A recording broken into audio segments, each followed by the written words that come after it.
This is CBC Here and Now.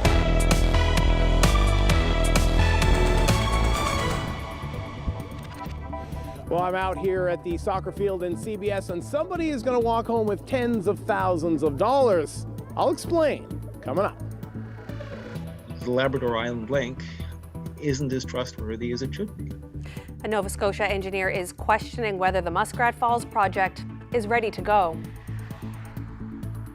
Police say two men who lived in this neighborhood in the east end of St. John's committed sexual offenses against young boys. That story coming up on Here and Now.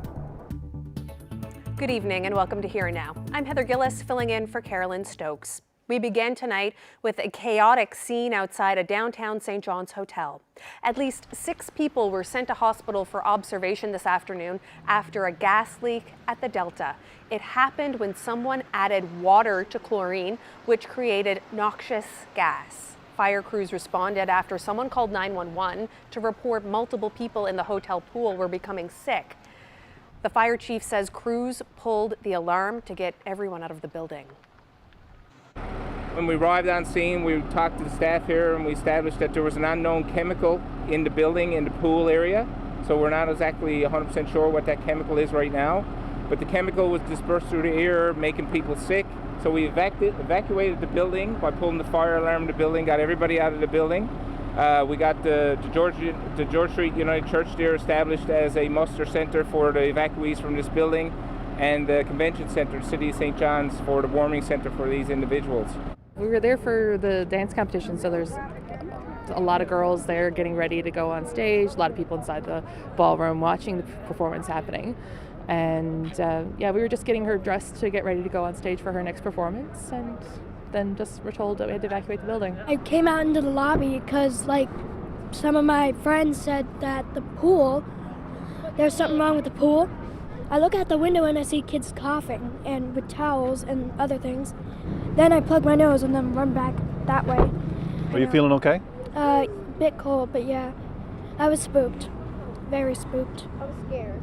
It's an eventful day. Honestly, me and my friend were just in a restaurant eating, and we seen everyone running out. We just ran off with our friend and found out that apparently there was some chemicals wrong in the pool in the Delta Hotel that we were staying in for our dance competition. Today it will be canceled. Tomorrow we'll start over and we'll finish the competition that we didn't do today, and then we'll go with tomorrow.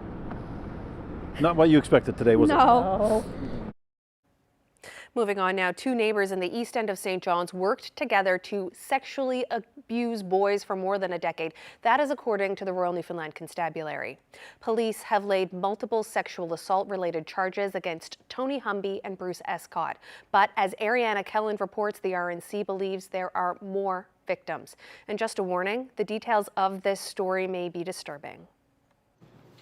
This afternoon, 64-year-old Tony Humby and 80-year-old Bruce Escott made their way into court. Both men, now accused child sexual abusers, will remain in custody over the weekend.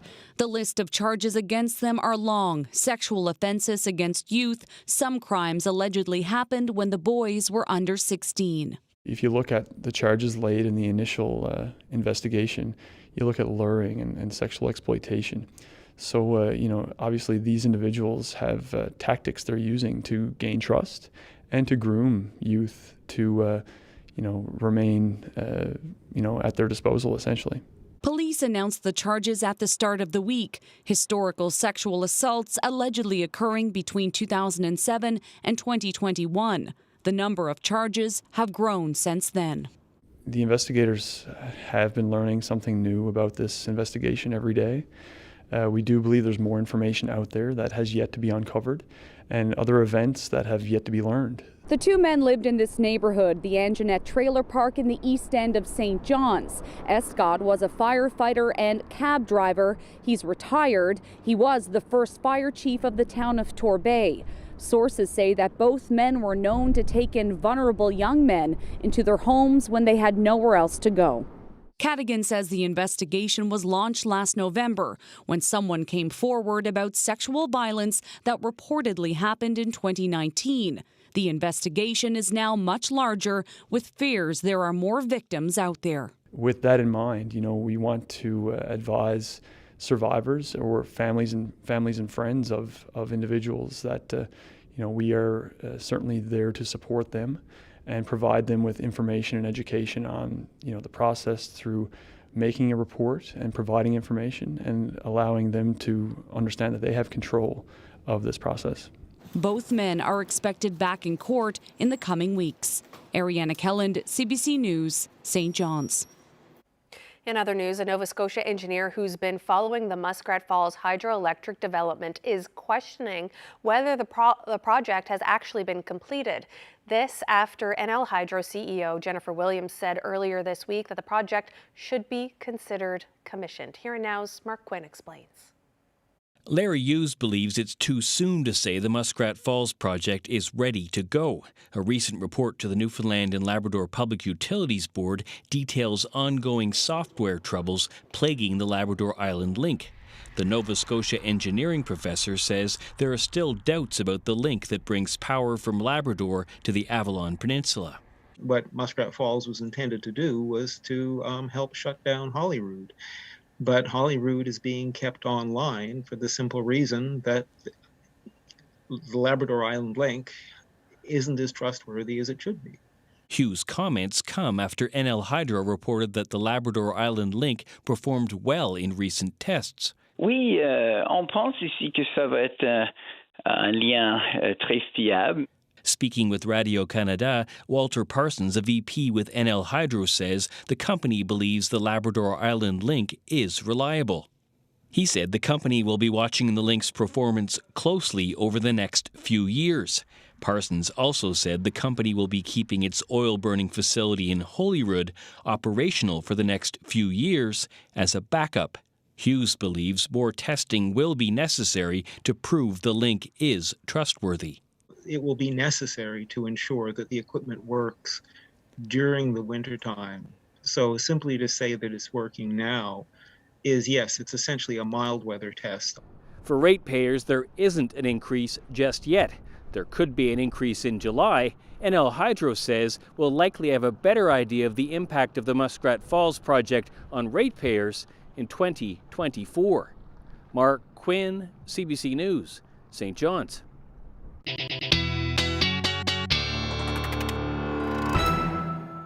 Well, taking a live look outside, we have some cloud cover. You can see some flurries or showers offshore right now, but at the airport currently reporting some flurries sitting around 0 degrees and that wind chill feeling more like -6. We do have some breezy winds out there, 28 kilometers per hour, gusting around 44.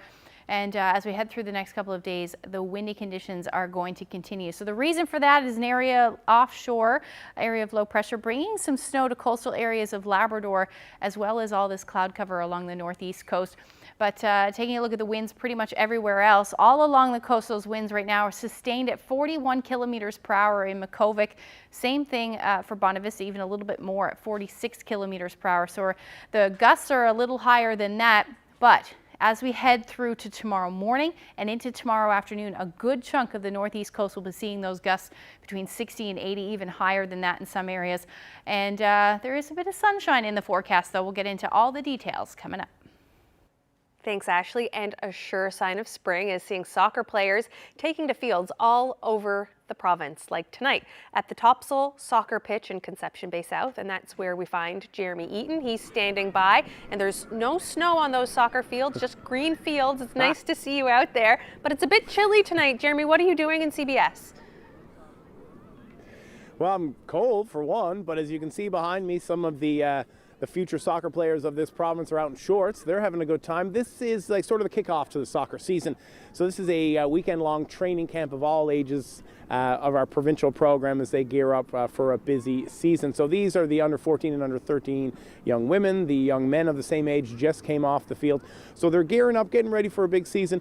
But we probably have some extra viewers tonight, and I'm going to explain that real quickly. So they wanted to do a fundraiser at the Newfoundland and Labrador Soccer Association. So they started a 50-50 draw, expected to raise a few bucks, but then it just sort of grew to more than $171,000. Danny was going to show you, this is what's going to happen at about after Ashley's weather.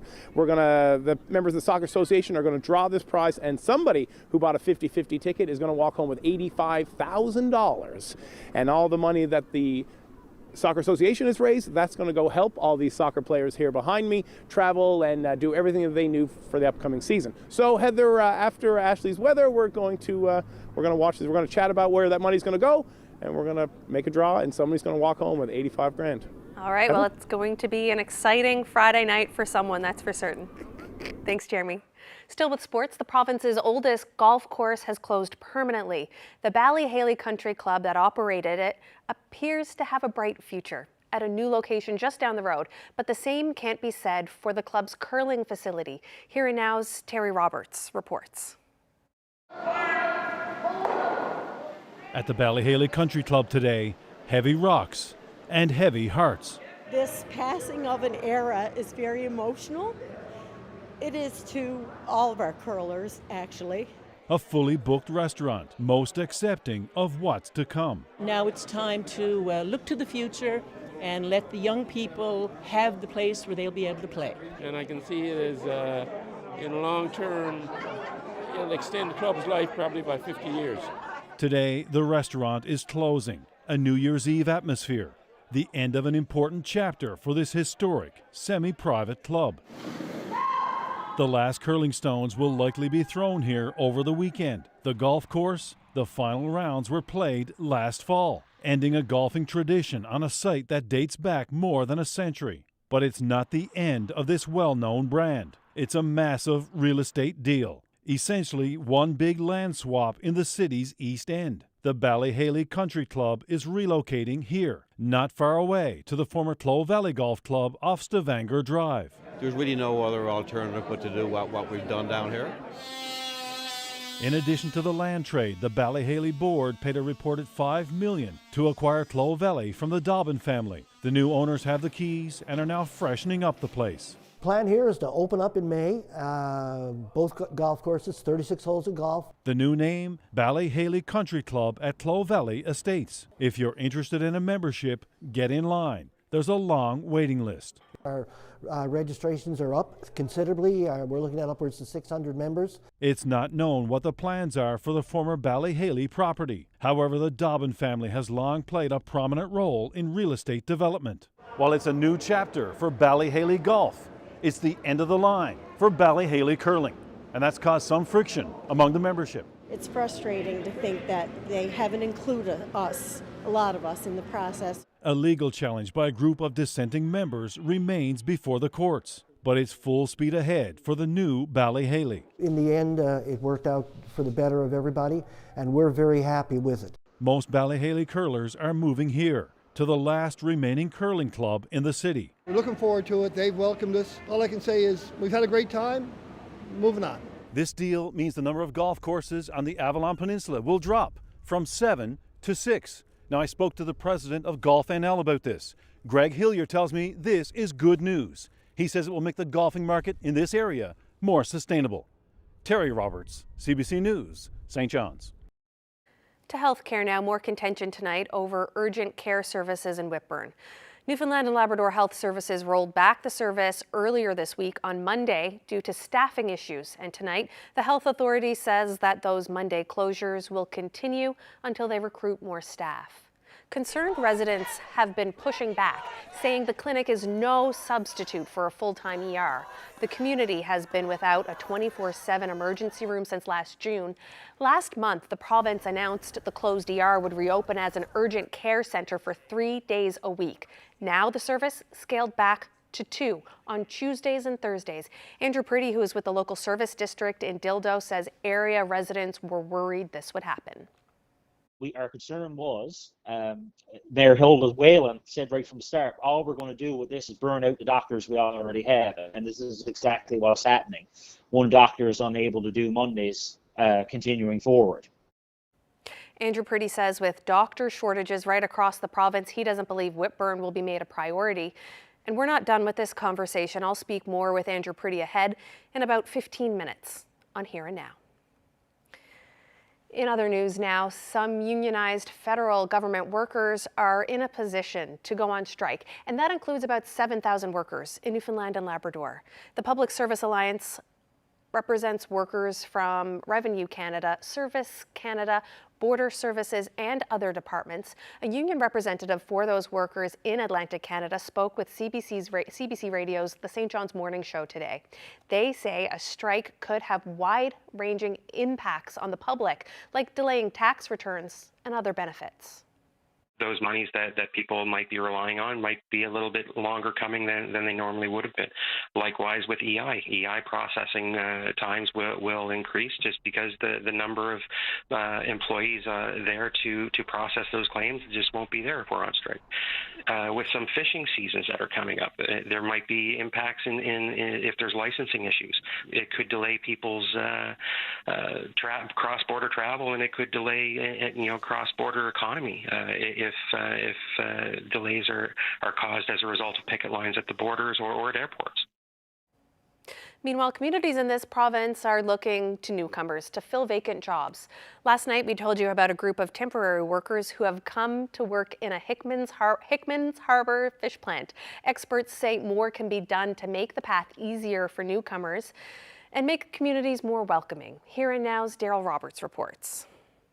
More than a dozen Filipino newcomers arrived in Newfoundland and Labrador yesterday. While they'll all be working at a crab processing plant in Hickman's Harbour, the group includes other occupations, including a nurse, early childhood educator, and engineer. This is the issue that has been in the province for quite a bit of while. Highly skilled, qualified immigrants work in a less skilled occupations. This is a phenomenon sometimes we call economists call a skill mismatch. The province needs workers in all areas, like healthcare, and even for highly skilled workers, getting approved in those areas can be complicated. When they take those kind of low-end jobs, they will accumulate financial resources, also local labor market experiences, right, to get their professional certification, eventually moving to those high-end occupations. And some of these newcomers hope to stay here indefinitely, if they can. Most of them, based on our interviews and surveys, 80-90% of temporary foreign workers would like to stay in the province,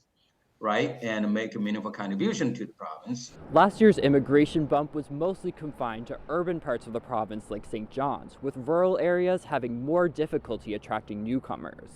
Part of it is ensuring you have the industry in place to attract people because, of course, people want jobs.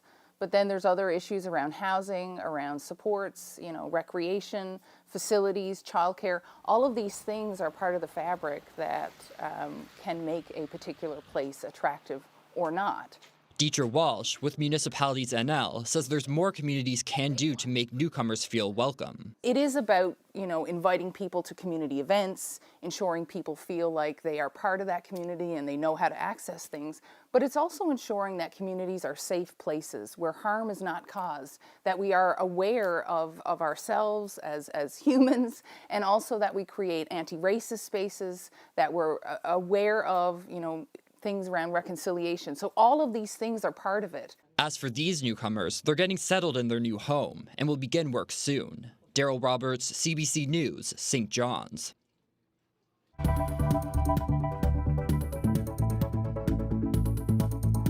Well, we have a few flurries and some light snow for parts of coastal areas of Labrador, hovering around 0 degrees in Cartwright right now. That will continue tonight, but eventually we'll see that snow end. I'll get into the full forecast coming up.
weather update is brought to you by the Healthcare Foundation Home Lottery. Early bird prize deadline is midnight Friday, May 5th. Order tickets now at hcfhomelottery.ca.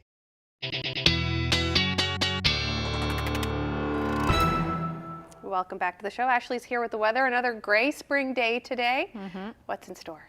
Well, as we head through the weekend, there is some sunshine in the forecast, which is kind of nice. So that will be lovely. But let's take a look at where we sat today, because temperatures, although sitting in the single digits pretty much across the board, we've got 4 degrees in St. John's. The warmest temperature was in Winterton at 9 degrees today.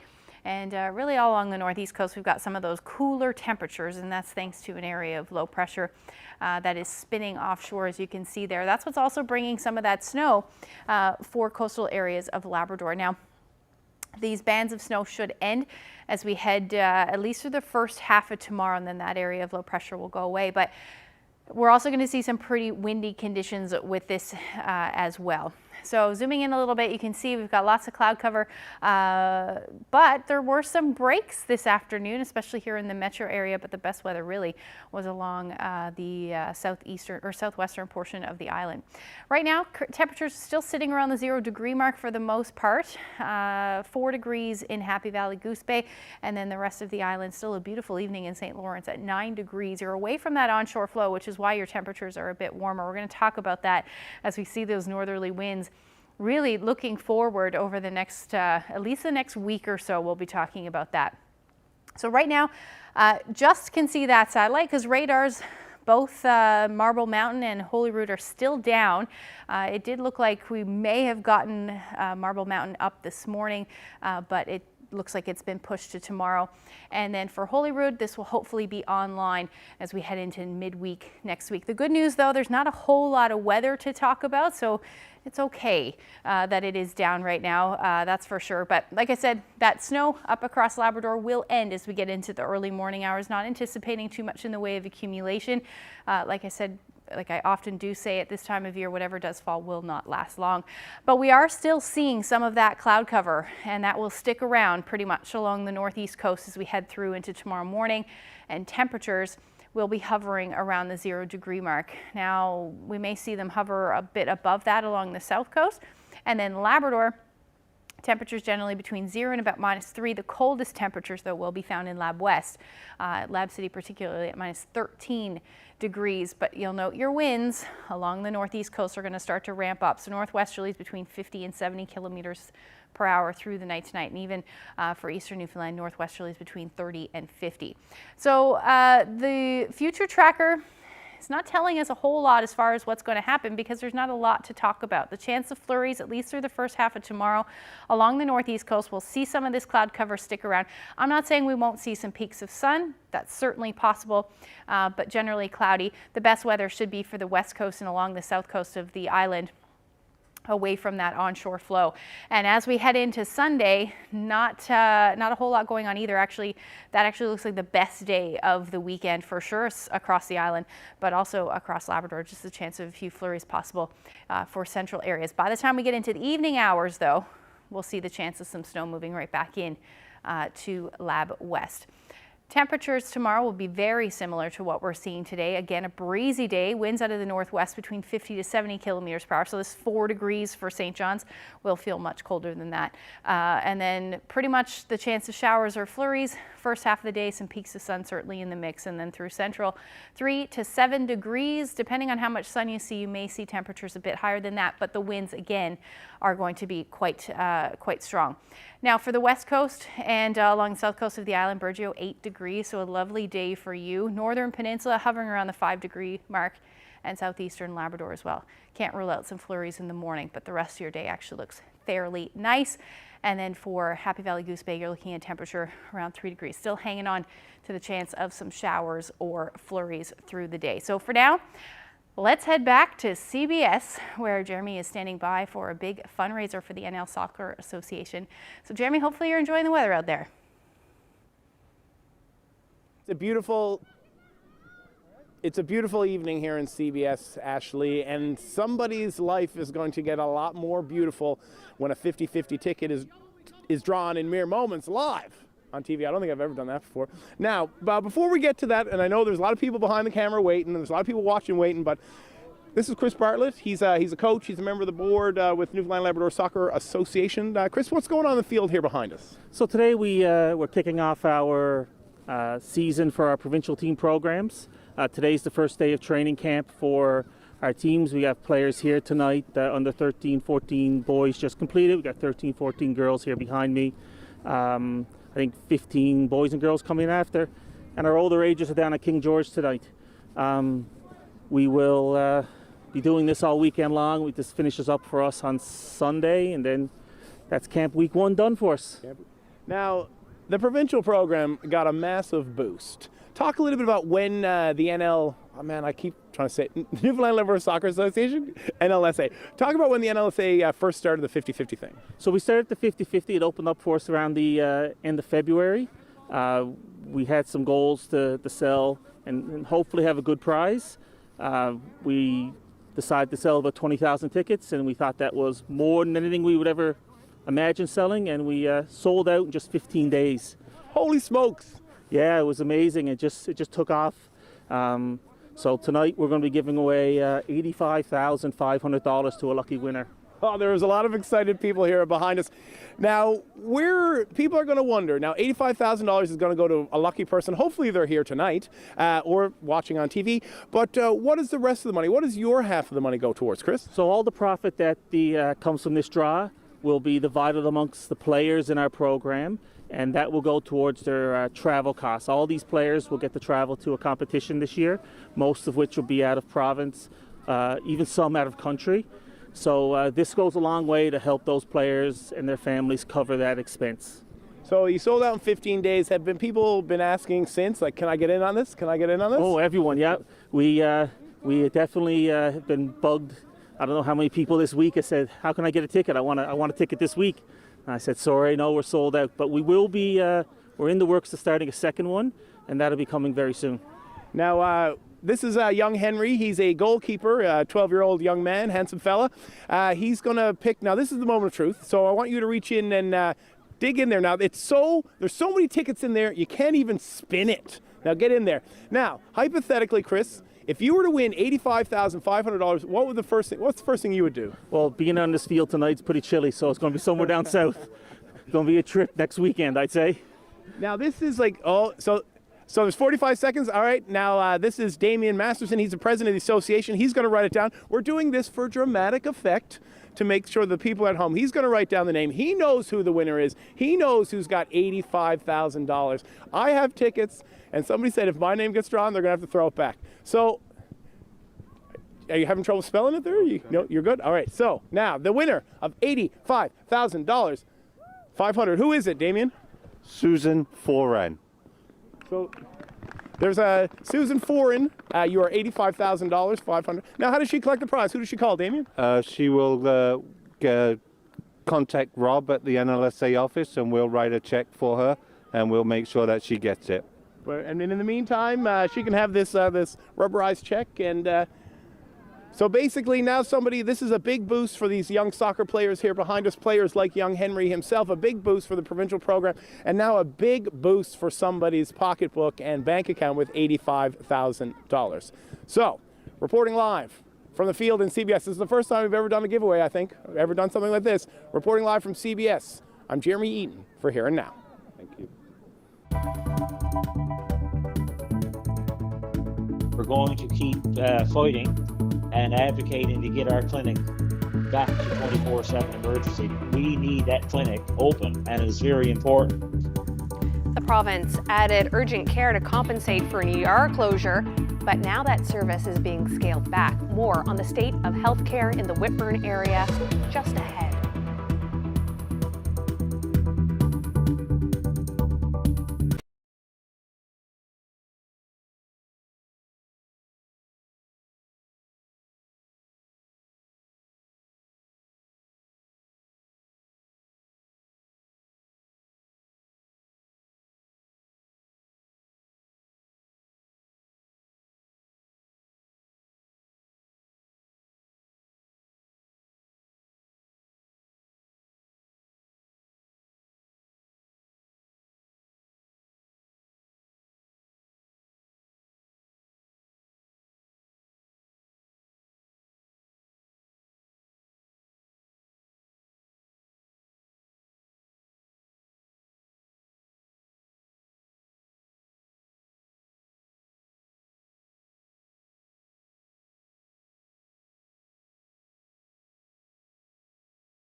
Urgent care at the Dr. William H. Newhook Health Centre in Whitburn was meant to provide support to people in the wake of constant emergency room closures. The 24-hour ER was closed for more than 8 months due to staff shortages, replaced last month with urgent care to operate 3 days a week. But now that urgent care is being scaled back. Andrew Pretty lives nearby in Dildo, and he's a part of the local service district there and a part of a committee that has been advocating for the ER to reopen. Andrew, once again, we're hearing about staff shortages causing a closure. What's your reaction to Monday's news? I'm not surprised. We knew right from the start, just after the announcement, that no extra doctors have been secured. So it's not a surprise. I understand that communities met with local health officials. How did they explain the closure? Staffing shortages. Same basic problem we had with the ER closure. Not enough staff to maintain those hours. But we obtained statistics from Eastern Health, and it shows that the clinic in Whitburn was far busier than Old Perlican and Placentia prior to 2020, when all the issues with Whitburn Clinic started, and yet our clinic has been continuously closed. What did they say about the staff shortage and how that's going to continue to affect urgent care? Well, they're trying to recruit a doctor, or doctors, I should say, and they've told us that they're trying to recruit for ER. But you look across the province, there's doctor shortages on Bill Island, there's doctor shortages on Fogo Island, Bonavista. Somewhere like Fogo Island is pretty remote, so obviously they're going to take priority over us, which they should. So it leaves us wondering, how long will we be trying to recruit a doctor when there's clinics in areas in Newfoundland in a worse predicament than we even are, And what's going to happen with closures now at urgent care? Do you foresee them continuing? I foresee them continuing, and people aren't really using the urgent care at the level that they should be, because a lot of people don't understand what urgent care is, and they're not even sure if it's open when they need to go there. So they're not using it at nearly the same level as they would with the ER, because with ER you can always go there and be seen, but now you don't know one day from the next if it's open or closed, or even if you're able to be seen for the issue you had, Andrew, what's going to happen to urgent care in Whitburn on Mondays? As of now, urgent care in Whitburn on Mondays is closed. There's no doctor to fill Monday, and this was a fear we had right from the beginning when they told us they were changing the clinic to urgent care, because they had no other doctors than what was already working there to do primary care. And our concern was, Mayor Hilda Whalen said right from the start, all we're going to do with this is burn out the doctors we already have, and this is exactly what's happening. One doctor is unable to do Mondays continuing forward. And Eastern Health previously said that they need 2 doctors to open as an ER, but what is the status of that physician recruitment and for nurse practitioners as well? As of now, I don't even think they've interviewed or have any potential doctors in the radar. They've asked the town of Whitburn and surrounding towns and municipalities, all of us, to band together and sort of help promote the area to try to, put a positive promotional type brochure out about our area, but we're still in the early stages of planning that. So really there hasn't been a whole lot of movement, but we're going to keep fighting and advocating to get our clinic back to 24/7 emergency, because the numbers that Eastern Health provided only shows what we already knew to start with, that we need that clinic open, and it's very important. It's seeing 8,000 people a year register for ER back the years prior to COVID, when it was in full operation. And you look at the other adjacent clinics, they were a little over half of that.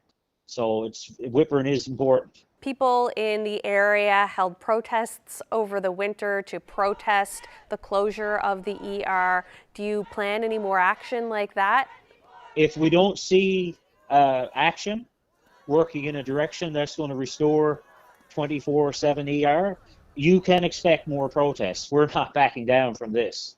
Okay, well, Andrew Pretty, thank you so much for your time today.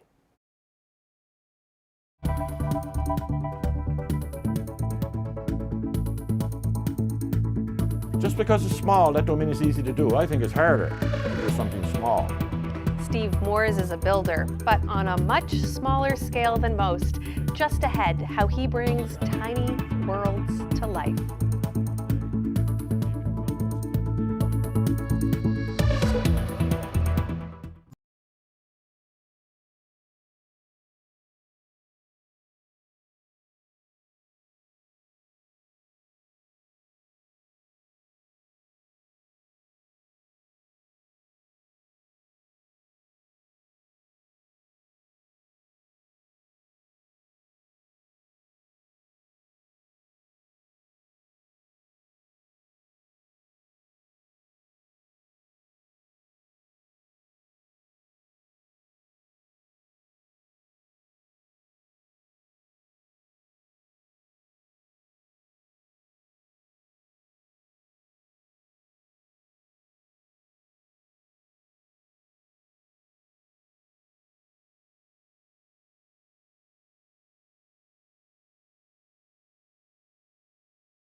Welcome back. In a little shed in a little town, Steve Moores is bringing little worlds to life. Moores designs and builds dioramas and makes a few dollars selling them too. So who's in the market for a miniature movie scene? Here and now, Zach Gowdy dropped by Moores' shed in Harbour Grace to find out. Just because it's small, that don't mean it's easy to do. I think it's harder to do something small. I like putting the very fine details into them that you actually got to search for to actually find. And I'll give you a magnifying glass and you look and say, oh yes, there it is.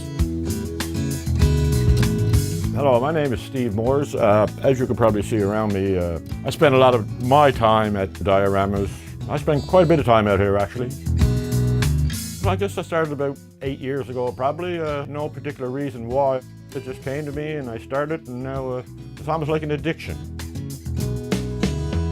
Okay.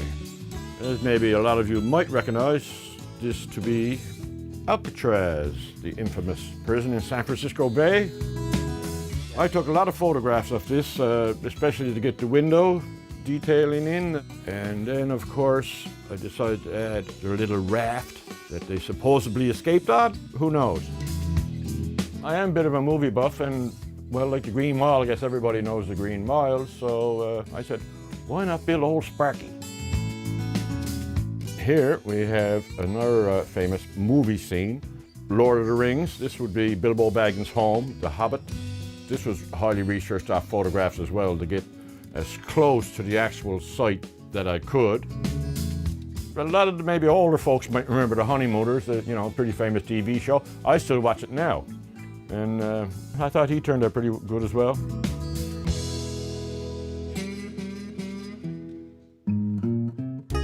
How long does it take you to build one of these? Now, it varies. Let's take The Honeymooners. I'll probably work on certain pieces, like maybe the doors one day, maybe the windows another day, maybe the chairs another day. If you put it all together, 25, 30 hours, maybe more. And I've got to ask you, how much do you sell them for? That varies as well, depending on the kind of mood I'm in. I do advertise a bit. A lot of it is just word of mouth. Mostly die-cast car collectors, like garage scenes or old barn scenes. They like to display their expensive die-cast cars in that scene. I've had some guys buy some buildings and stuff for their train layouts, in their basement and such.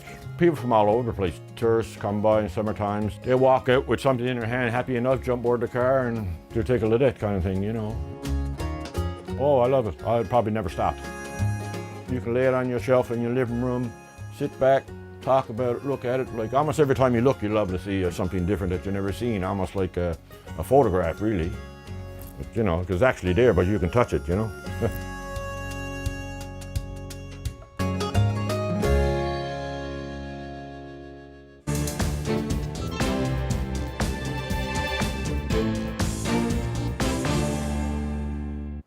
Well, if you are house shopping these days, there's good news and there's bad news. A Canadian real estate report today shows a boost in buyers, but not quite as many sellers.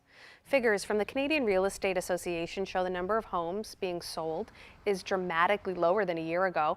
So are the prices. However, both figures have increased in each of the last 2 months. The average house sold for over $680,000 in March.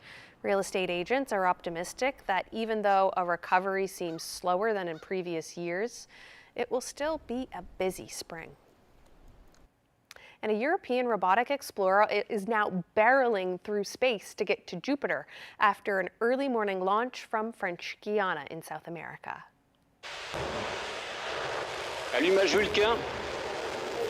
Allumage AP, décollage. The rocket carried a spacecraft named JUICE, short for Jupiter Icy Moons Explorer. It's on an 8-year journey that will cover more than 6 billion kilometers. JUICE will fly around Jupiter and also 3 of its big moons, and it will be the first time a spacecraft orbits a moon other than our own. And if you're wondering how many moons circle Jupiter, well, a whopping 95, according to the last count.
Now to bring some special greetings to some special viewers. Happy 52nd anniversary to Dawn and Elsie Dove of Deer Lake celebrating on the 12th.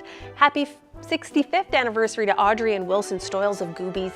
Happy 66th anniversary to Norm and Rita Collins of Hare Bay, who now live at Birchview Manor in Glovertown. Happy 50th anniversary to Manuel and Ruth Hines of Little Burnt Bay. Happy 68th anniversary to Edna and Gerald Hodder of Main Point, Gander Bay, who celebrated on Monday. 66th anniversary greetings go to Leona and Freeman Rideout of Seal Cove, Fortune Bay, celebrating on the 10th. 61st anniversary wishes go to Francis and Linda Verge of Triton on April 11th. Happy 53rd anniversary to Florence and Freeman Gilbert of Little Harbor, East Placentia Bay. Happy 52nd to Ray and Linda Patzold of Mount Pearl, celebrating on the 10th. Happy 54th anniversary to Junior and Rowena Jackson. Happy 60th to Violet and Hubert Sampson of Peterview. Larry and Evelyn Han of St. John, celebrating 52 years of marriage on the 12th. Happy 57th to Joan and Donald Young of Norris Arm North. Happy 51st anniversary to Elizabeth and Bill Beer of Colliers, celebrating tomorrow. Happy anniversary going out to Lloyd and Audrey Thomas of St. Paul's River in Quebec. They will be celebrating 60 years together tomorrow. Happy 63rd anniversary to Arthur and Hilda George of Port Union, who celebrated Tuesday. Happy 60th to Fred and Pauline King of Brigus, married on April 20th in Germany. That's where Fred was stationed. Happy 55th to Betty and Carl Power, living in Clarenville, celebrating on the 15th. Dulcie and Eric Bennett are celebrating 57 years together on the 15th as well. Peter and Jeanette Harvey, originally from St. John's, now living in Langley, BC, celebrating their 57th on Sunday. Happy 57th as well to Emma and Rich Parsons, formerly of Hare Bay, Bonavista Bay, now living in Sutton, Ontario. Wishing a happy 50th anniversary to Sandra and Phil Humphreys of Western Arm Point, Leamington.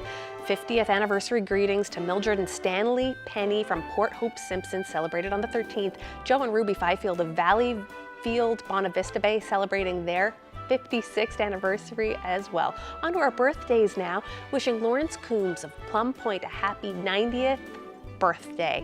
Happy 95th to Rachel Party of Wild Cove, White Bay. She celebrated at home with family. Happy 93rd to Beulah Cuff of Gambo. She lives at the Golden Years Estate in Gander. Milligan Chapel is celebrating his 93rd birthday. Happy 90th to Paul Borders of Beta Verde, who's celebrating on Wednesday. Happy 92nd to Elizabeth Hussey of South River. Happy 91st to Fred Gill of Botwood on Wednesday. Greetings to Clara Reed of Bishops Falls, who's celebrating her 98th birthday on Saturday, and she, I am told, is the oldest living resident of Bishops Falls. Happy 95th to Minnie Anstey of Deer Lake. Minnie lives at the Deer Lake Manor. Happy 91st to Alan Billiard of Carbonear.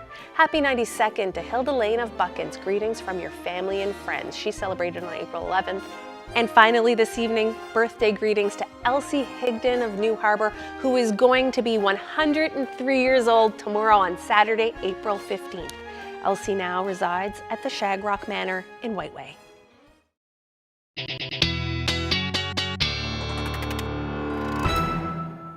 Happy birthday and anniversary to all of those lovely viewers. And Ashley, it looks like we were talking about, really warm weather in Toronto yesterday, and it looks like they're experiencing that again today. What can you tell us about that? Yeah, take a look at these temperatures. So still 26 degrees in Toronto. You can see that big heat area really across Ontario, Montreal at 20 degrees. But that jet stream is really the dividing the warmer temperatures just to the west. Fredericton 16 degrees, 12 in Halifax today, to the much colder air that we're experiencing in Newfoundland and Labrador right now. -1 in Lab City and currently 1 degree in St. John. So the long range forecast does have us in this same pattern, keeping the cooler temperatures around, but they are going to warm up though as we head into Sunday, and that's thanks to the sunshine that will be widely spread across the island. And up across Labrador, still looking at conditions fairly cloudy. You may see a few peaks of sun for the southeast, but overall some snow will move right back in as we head into Sunday evening for sure for Lab West. And otherwise your temperatures across the island will be around 5 to 9 degrees through the day, and again, lots of sunshine, so it will feel nice. The good thing too, the winds will ease because tomorrow will be very windy. As far as Labrador is concerned, temperatures will be hovering around 0 or a couple of degrees above through the day on Sunday as well, with the exception of some flurries for Happy Valley, Goose Bay, and then a few possible for Nain as well. This won't accumulate to much at all. Now, as we head into the evening hours on Sunday into Monday morning, more numerous flurries expected for Lab West. Otherwise, clouds on the increase through the day on Monday across the island. Coastal areas of Labrador will likely see some sunshine, and that will be the story as well as the northern peninsula and along the northeast coast. So very opposite to what we're seeing for a good chunk of this weekend, as we see those winds shift a little bit more onshore flow along the south coast, albeit very light. So we'll still likely see some onshore flow along the northeast coast, but as we head into the evening hours, things will quiet down through the day. So temperatures on your Monday will be somewhere between 3 and about 6 degrees up across Labrador. Warmest temperatures will be in Happy Valley, Goose Bay at +6. Now, the long range forecast showing a bit of a roller coaster, but still above 0 as our daytime high. Some rain looks possible by the time we get into Wednesday. Keep an eye on that one. And then for central Newfoundland, quiet weather pretty much right until Wednesday. Temperatures really climbing up for you. 11, 12 degrees by the time we get into midweek next week. That is the trend pretty much across the board. Same thing for western Newfoundland. Some rain will move in, like I said, Tuesday night and continue into Wednesday. Now for eastern Labrador, Monday and Tuesday, you're looking pretty nice. There's that rain on Wednesday. This will be more of a rain or snow event by the time we get to Lab West, as your temperatures will be hovering around the 2-degree mark. Now, all of us are waiting for some picnic weather. David is no different. Thank you so much for sharing this shot. Obviously, lots of ice still there in the bay, but thank you for sharing that. If you have any weather photos to share with us, send them to Facebook, Twitter, or email them to nlphotos@cbc.ca. And that is a nice pop of color with some nice bright sun that we're all looking forward to seeing more of as spring and summer approaches. Yeah, for sure. Yeah, and that is our show for this evening. Thank you so much for joining us. Happy Friday. Have a great weekend. Take care.